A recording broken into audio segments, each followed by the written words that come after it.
In this session we will give an example how to use loops, and for this particular example we will create two different tasks. The first task will be an HTTP task. This one will download a file, and the content of this file is 3 rows in a 2-tab delimited columns, where the first one is a number and the other one is a name, as we call it. And the second task will be an SQL task. It's a SQL task, and in this task we want for each line in this text file insert each row into a database, and each row will be inserted into 2 different columns. And we create a job for this.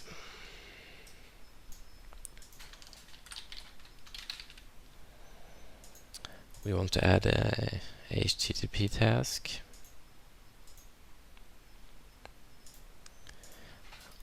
We have put this example file here.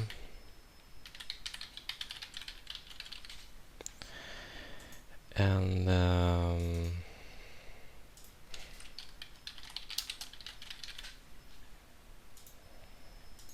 save this one, and we just test this so we get the right content here. And as we see here, we have the correct output here.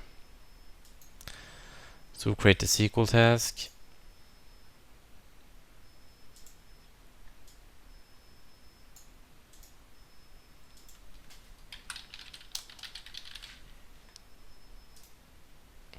We have prepared a connection for this, and we have prepared a table for this as well.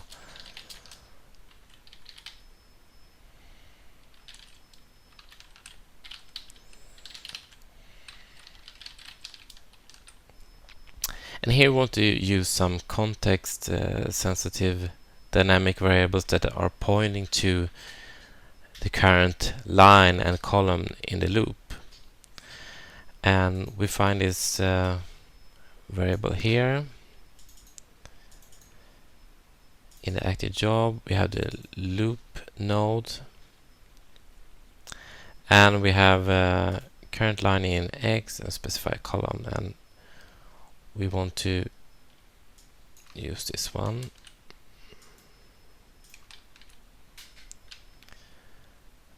And that's for the first column and then the second column.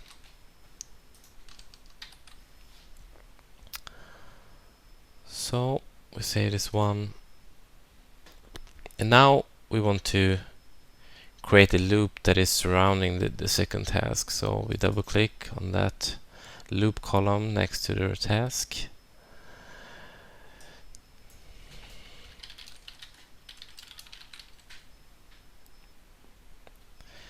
and in this case we want a for each loop, and in the for each loop we want to refer back to the output of the previous task, the HTTP task.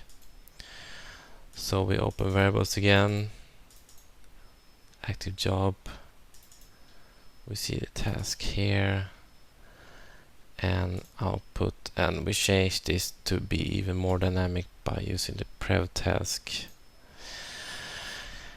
which is always referring back to the previous task. And this for each will continue for every line it finds in the output of the previous task. So we press OK here, and the loop is saved, and we can just check the table right now.